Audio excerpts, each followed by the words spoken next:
Ang nakaraan sa Pinoy Big Brother Celebrity Collab Edition. Isang task ang hinarap ng housemates para makapili ang bawat isa ng kanilang panibagong duo. At nabuo na nga ang mga panibagong duos. At makikilala na nga nila ang kanilang dalawang bagong housemates. Lahat ng yan dito lang sa Pinoy Big Brother Celebrity Collab Edition.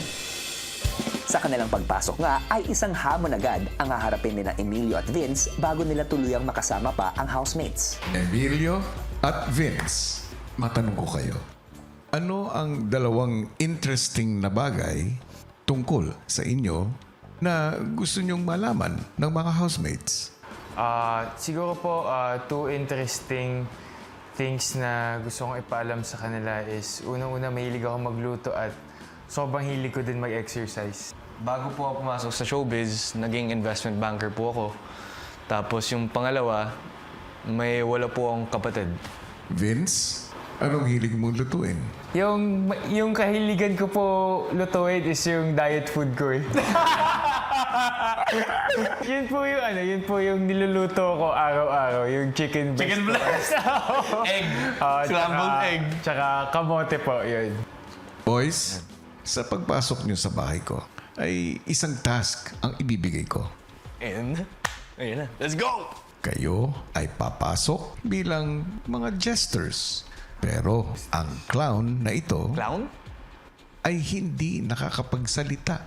Para sa kanilang task nga bilang mga jester ay kailangan mapahulaan ni Emilio at Vince sa mga housemates nang di nagsasalita ang dalawang bagay patungkol sa kanila na naibahagi nila kay Big Brother. Para kay Emilio ay ang pagiging isang investment banker at ang pagkakaroon ng 8 kapatid. At para kay Vince naman ay ang pagluluto ng chicken at kamote at ang pag-workout ng chest at biceps. Magsusuot din ng jester costume at masks ang dalawa at maaalis lamang nila ang mga suot na ito oras na mahulaan ng mga housemates ang kanilang mga pinapahulaan. Kaya naman boys, good luck! Matapos magbihis ay agad nang pumwesto ang jester sa living room. Maya-maya pa, pagpasok ng housemates mula sa garden, Oh, Jesus Christ! No, no, no, no, no, no, no, no! Jesus Christ, there's ninjas! Huh? Jesus Christ! Oh my gosh! Jesus Christ! Oh my God, scared! You stay there! Kala ko mannequin. Kala ko dalawang jester na mannequin. I was like, whoa. Christ, Lord! Nagulat po kami, kuya, kasi hindi po talaga namin in-expect na may darating. Gumagalaw? Gagalaw yan!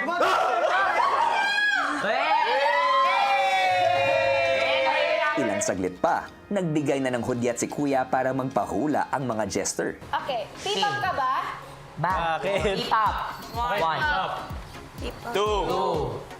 Ginagawa niyo mga poses. Three. 8 nga eh. 8 na poses. Ano yan? Nakakatawa po kasi first yung si Red, ilan beses na siya nagpo-posing, kita namin na medyo napapagod na siya. Is this... 12:21, please! Is this a P-pop group? SB19? Ano yun? No. Bro. The zombie? Bro. Baby brother. Eight brothers, bro. 8 brothers. 8 brothers is... Oh, you have eight Eight brothers is...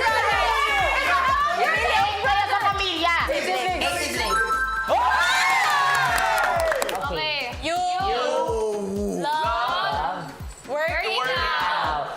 Chest and biceps. Oh my God, wait. Barkada. Sparkada. You love working out, especially on your chest and muscle area. Okay, guys, coming back. Okay na? Diaper. Computer! You're Banker, investment banking.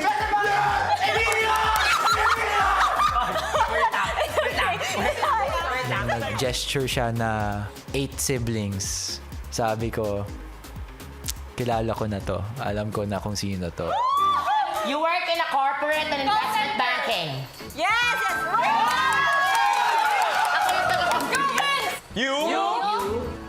Love Eating. chicken. And potatoes. And potato. Kailangan eating chicken and potato. Orange. Potato. What about potato? Is it- Patatas. Para magkaiba po sila. Yung isa very makulit, yung isa very like nonchalant. Red potato.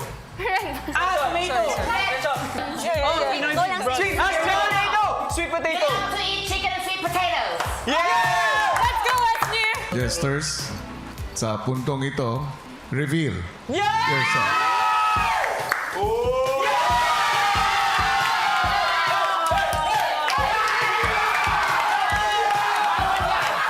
Ipinakikilala ko sa inyo ang inyong kapuso housemate, Vince. Yung naisip ko po ulit is fresh start. Diba, it's been 3 weeks na here sa house, then marami na nangyari. Sobrang happy ako, kuya, na may mga bagong housemate dumating. At narito rin naman ang inyong kapamilya housemate, Emilio.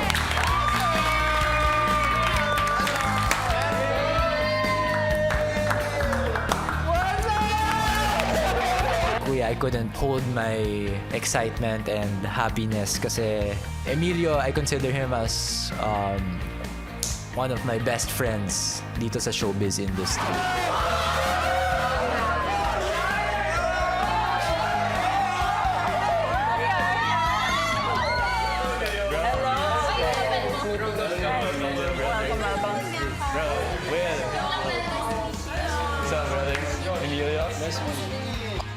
Sina Emilio at Vince, agad na nakipag-bonding sa boys. Yung mga challenges. Dude, that's hirap. Sobrang hirap. We had to make a Paris business. Benta kami Paris, bro. Paano yun? Ito, leader namin. Kasi Emilio, Dustin owns a restaurant, so super expert in Sa labas?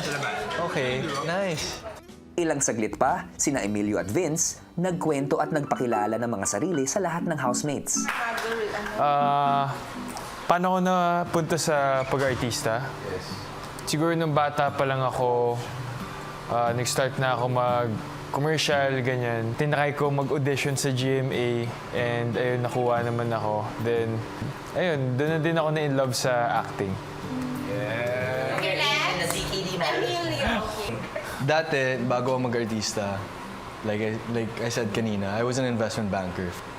Yung kuya ko, he works for Sparkle, I mean GMA, and na-expose ako sa mundo niya. So, siya talaga yung bumukas sa akin dito sa mundong ng pag-aartista.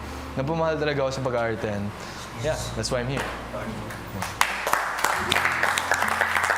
Maya-maya ay naghanda na ring matulog ang lahat.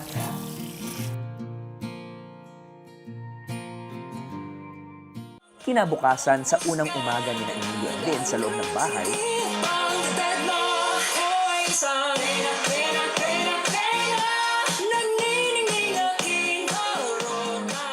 Masaya ako na narinig ng mga housemates yung kanta ko po, Reyna.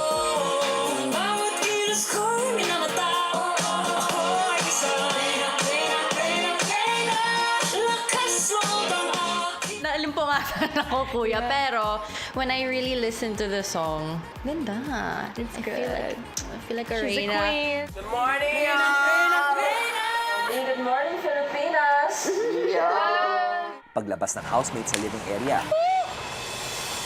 Oh my God. Hindi, ganun na to. Meron pong malaking magandang upuan doon pang Reyna. Yes, at saka in fairness sa set design atake. Trip to Jerusalem. Oo, yun po Kuya Final, feeling po namin may trip to Jerusalem na mangyayari. Tapos, kung sino yung makaupo doon, siya na po talaga yung totoong Reyna. ang housemates, pinag-uusapan pa rin ang kanta ni Michelle. Ganda ng buhay si Michelle, ah. Kala ko nga si ano. Ano naman si Julian? Ako rin. Samantala, ang bagong pasok na si Vince, sumali naman sa workout ng boys sa garden.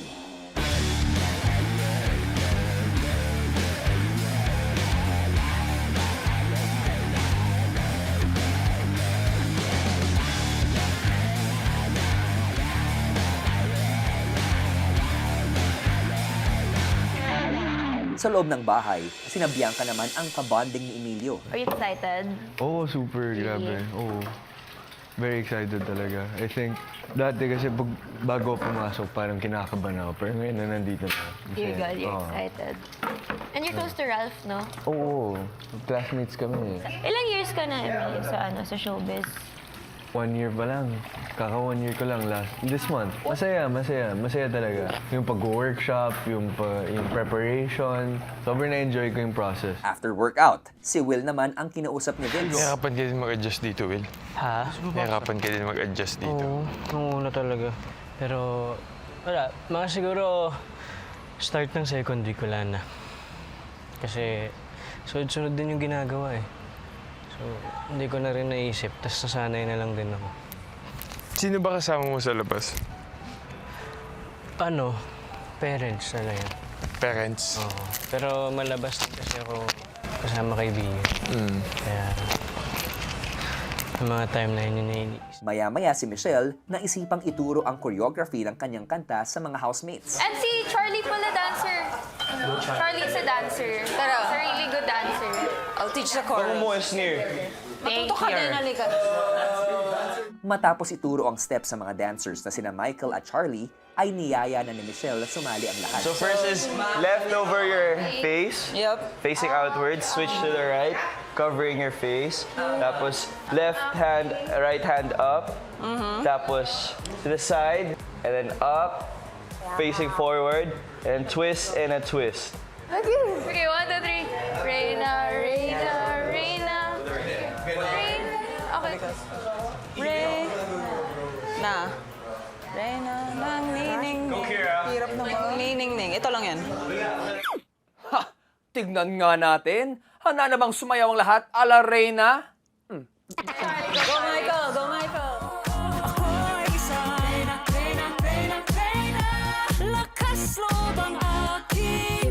Yung kanta po, kuya, I mean, malalim po siya. The song really affected us because it's giving women empowerment. Yes. Kailangan mo lang lakas na loob. Hindi mo kailangan ng actual na corona.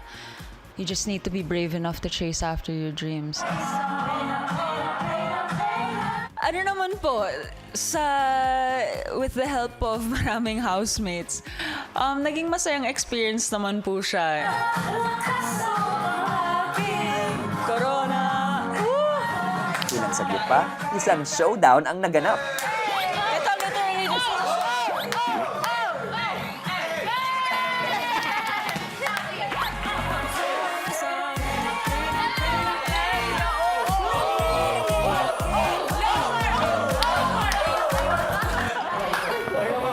Nangyari, ang tita Clarice nyo yata, nalubat na. Si Ralph, tila may napansin sa bagong housemate na si Vince. Hindi ka naman ganito tahimik sa labas, ah. O medyo naninibago ka lang. Naninibago lang din ako. Adjusting. Naka-overwhelmed din. Biglang pasok sa, ang daming tao bigla. Siyempre, naninibago pa din na po ako, kuya. Pero kayang-kaya yan, kuya. Adaptable naman ako, kuya. Maya-maya pa, si Emilio naman ang nakabonding ni Ralph. Tsaka, I don't know, at least yung mindset ko dito, bahala na kung ano mangyari sa labas. Basta dito, focus tayo sa, sa bahay. Sobrang nag-enjoy ako so far, kuya. Wala po ang masabing masama. It's come to a point within this past week, for me at least, na medyo nakakalimutan ko na nga may buhay ako sa labas. Eh. Wow! Parang into the life here na wala na. You have no emotional capacity to think about outside anymore. Na yung kala mo ang strong mo sa labas na yung emotional Wala kang stability emotion. mo. Oo. Iba dito. Sa kabila ng mga seryosong usapan, sa loob ng bahay, iba naman ang trip ni Clarice. Wala. Akala ko may blood ka, kaya akala nila sa... Ala, ang dami mo. Yung iba dyan, brown. Eh, naalala ko kasi, kuya, dala ko yung mga hair extensions ko na pwede ko... Naisipan ko isuot ko kay Esnia.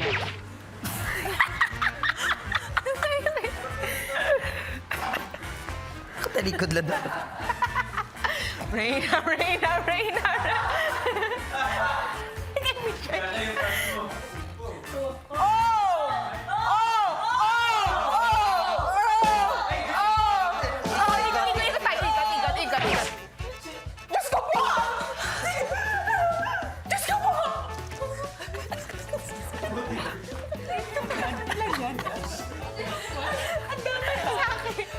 Diyos ko po.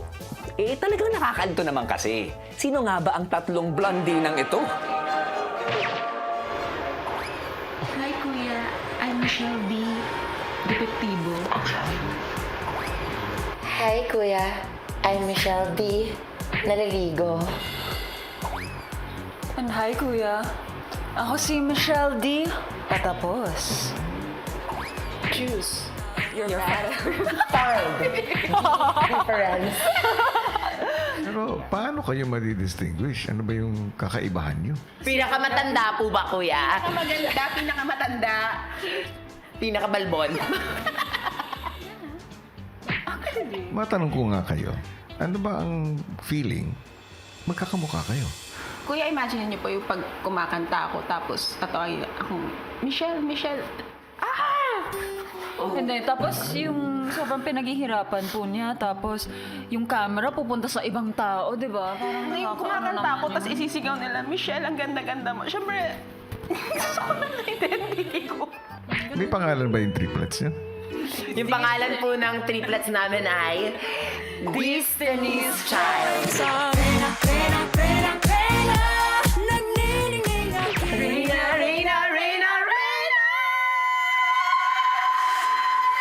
Exclusive!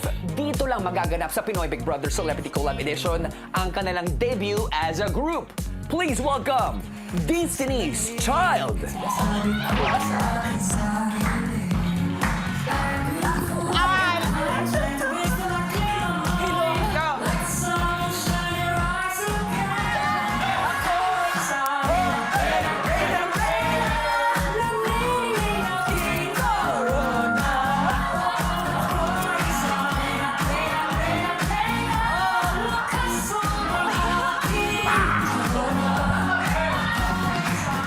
Ang pinaka-Latina. Sobrang Latina. sobrang reyna. Tapos kami tatlo, sobrang Latina.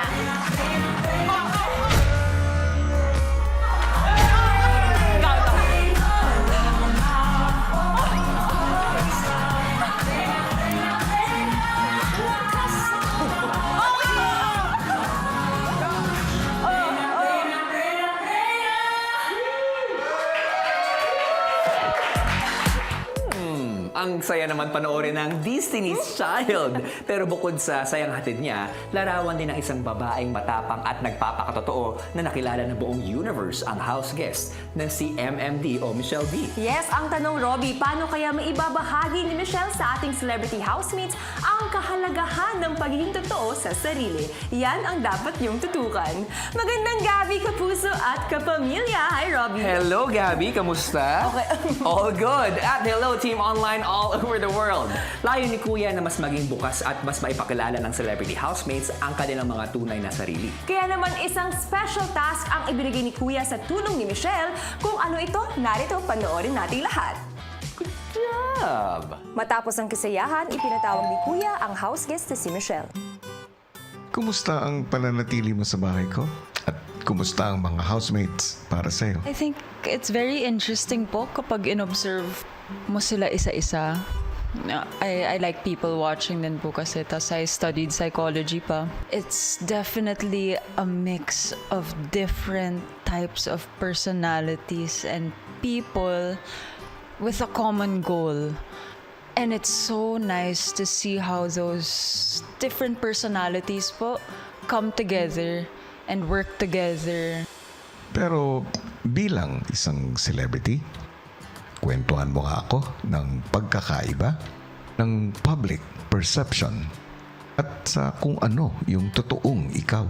Siyempre, hindi po nila ako nakikita sa loob ng isang tahanan ko. Pero yung pinapakita ko naman po, hindi na ganun kalayo compared sa nung nagsimula po sa industriya. Bakit importante ang pagpapakatotoo? Because kuya, you can never please everyone eh. Siyempre, maraming nanonood, marami din sumusubaybay sa ginagawa mo. And if you try too hard to be somebody you're not, how can you sustain that for the rest of your life? How can you truly be a good example if you're not being who you really are? And how can you expect people to love you for who you are if you're not showing them who you are? Michelle, Sumasang-ayon ako sa lahat ng mga nabanggit mo. Salamat po, Kuya.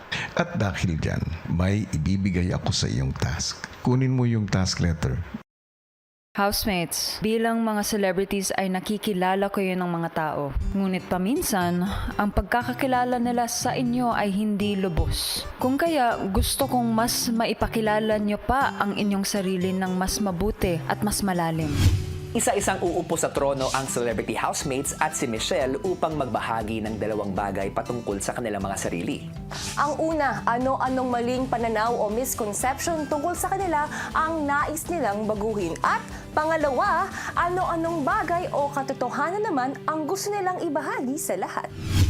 Matapos ibahagi sa housemates ang task ay agad-agad nagkwento si Michelle. I think one of the worst impressions about me, especially in my career, is I had it easy. People don't know how hard I work behind the scenes. People don't know what I went through growing up. People think I'm a Nepo baby because I have two prominent parents. But I've been independent since I was a teenager. My parents had the worst breakup, very public, which is why I moved to the States. My mom wanted to shield us from all of that. And since coming here, it's always been an uphill battle. Even after competing twice internationally, parang hindi pa tapos. It's like you're always fighting for something. Parang hindi siya enough. And they always highlight the negatives.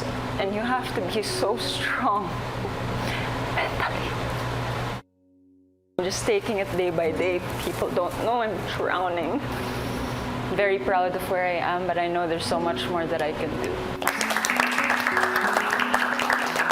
Di naman po madali to face your own reality. It was like weight lifted from your shoulders. Nakarelate din ako sa kanya. I felt like I wanted to be closer to her, Kuya. Habang naghihintay sa susunod na magbabahagi, si Clarice halatang tahimik at tila malalim ang iniisip.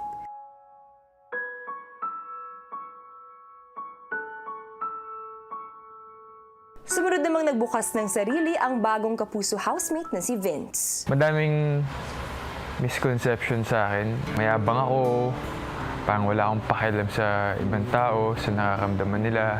Misconception din sa akin na lahat ng bagay nakuha ko ng madali.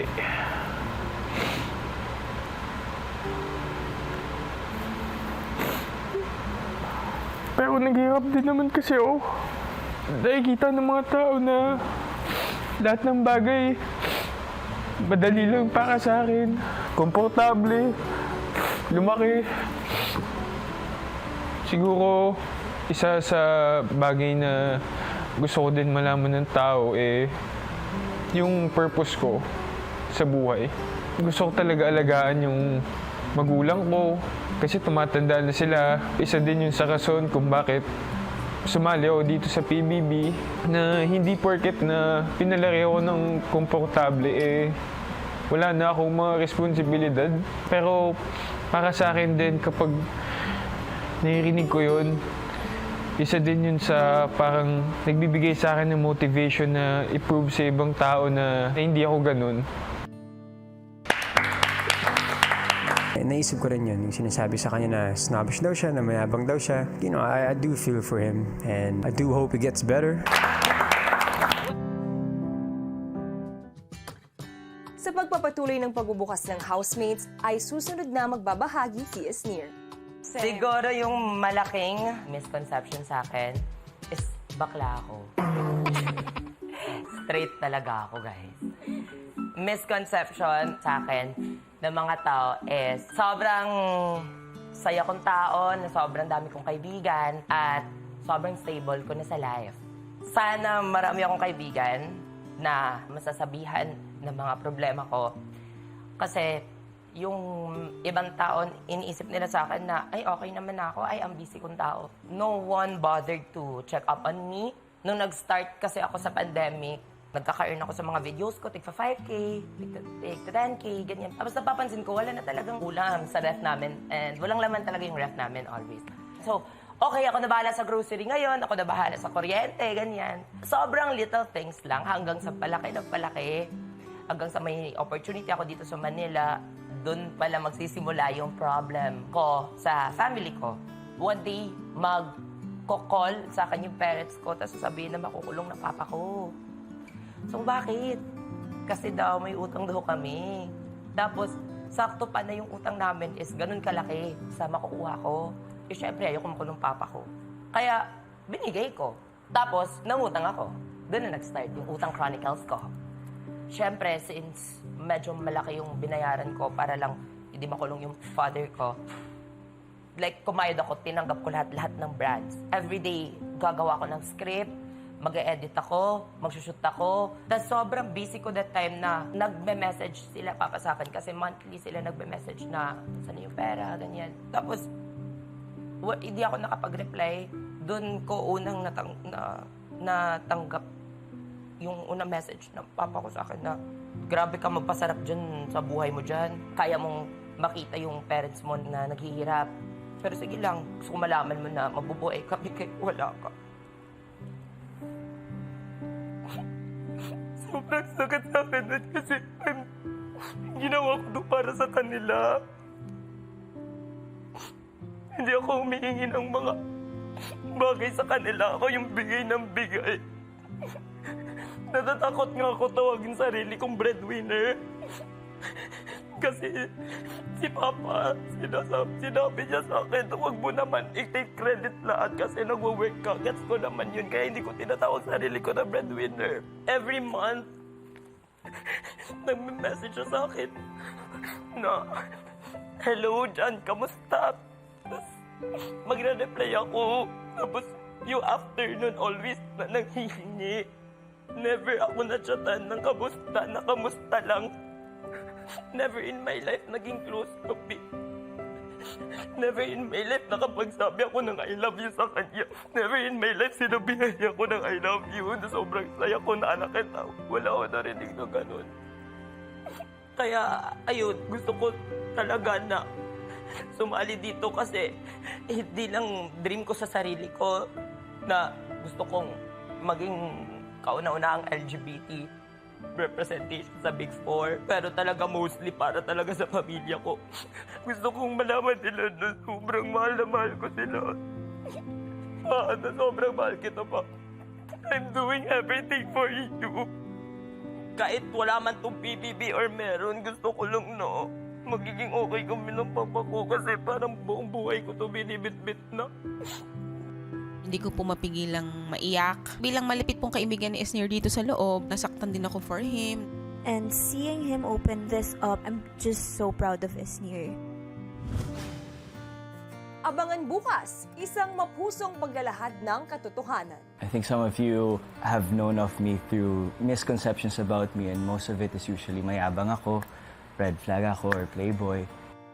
I've gotten things like too young and I've been underestimated a lot. I had to go through so many hard stuff to be who I am today. Tagal kong pinag-isipan kung sasali ako ng PBB kasi hindi ko alam kung kaya kong expose yung buhay ko. So, actually, noong una nag-no ako, kaya ko ba? Kaya ko mang i-open yung buhay ko sa tao, sa public? Obviously, andito ako, so kaya ko. Tingin ko, eto na yung time para sabihin sa inyo lahat and to tell the world